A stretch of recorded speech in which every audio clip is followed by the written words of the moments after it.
All right, let's talk about something so many of us know all too well, that dreaded stimulant crash. We're going to break down exactly why it happens, deepen your biology, and then lay out a super simple, natural way to stop it in its tracks.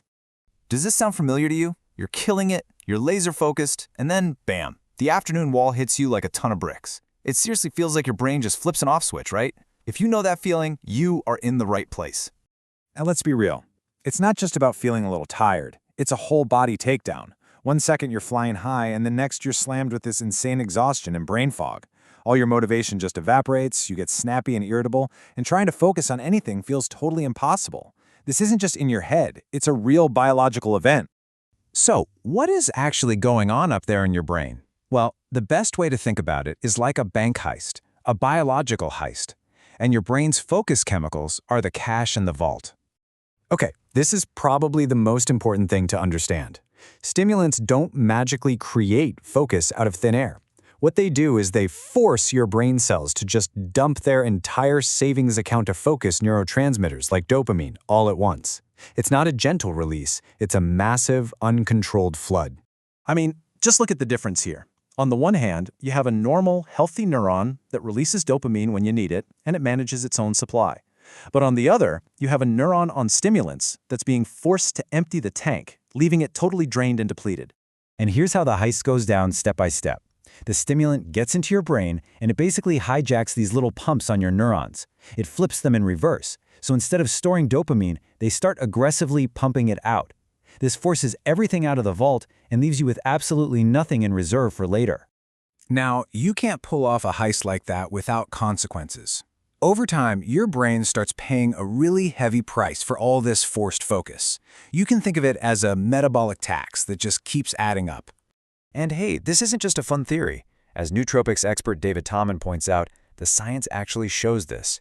This constant cycle of forcing a release can literally become toxic to your neurons. It starts to lower your natural baseline levels of dopamine.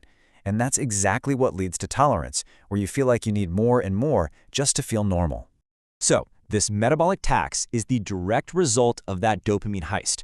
You've used up all the raw materials your brain needs to make more dopamine in the first place. The factory has no supplies. The assembly line grinds to a halt. And that is what leads to the crash, the tolerance, and that feeling of being completely wiped out. Okay, that all sounds pretty bleak, I know. But here is the good news. You don't have to keep paying this tax forever.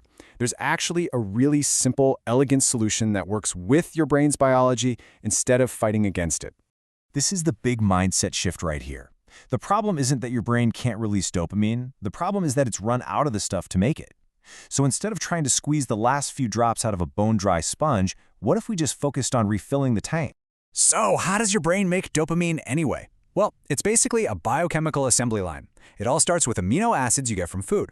But the key player, the one we really care about, is L-tyrosine. It is the direct precursor, the immediate building block for dopamine. If you give your brain more L-tyrosine, you are literally restocking the factory's supply shelf. So let's turn all this science into something you can actually do. A clear, actionable protocol we're calling the tyrosine reset. The whole protocol is super simple, and it starts with this number, 500 milligrams. That's the amount of L-tyrosine that's been shown to be really effective for starting to restock those dopamine reserves. But this is the critical part. You don't just take it once. You take it 2, maybe 3 times a day. Why?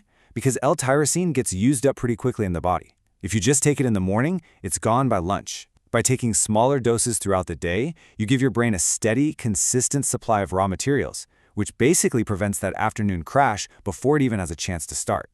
Now, L-tyrosine can't do the job all by itself. Think of it like a pile of bricks. You still need a construction crew to actually build the house. That's where these cofactors come in, specifically bioactive B vitamins. They are the essential workers on the dopamine assembly line. Without guys like B6, B9, and B12, the L-tyrosine just kind of sits there. It can't be converted. So here it is, the whole protocol in one place. You've got your L-tyrosine, which provides the raw materials to restock the vault. You've got your B complex, which provides the workers to build with those materials. And the thing you're going to track is simple. How do you feel in the afternoon? That crash you're so used to should get weaker and weaker, or maybe just disappear completely. And that really brings us to the final and most powerful idea here. This isn't about finding a new way to trick your brain. It's about a total shift in strategy. It's the difference between forcing your brain to perform and actually giving it the fuel it needs to thrive.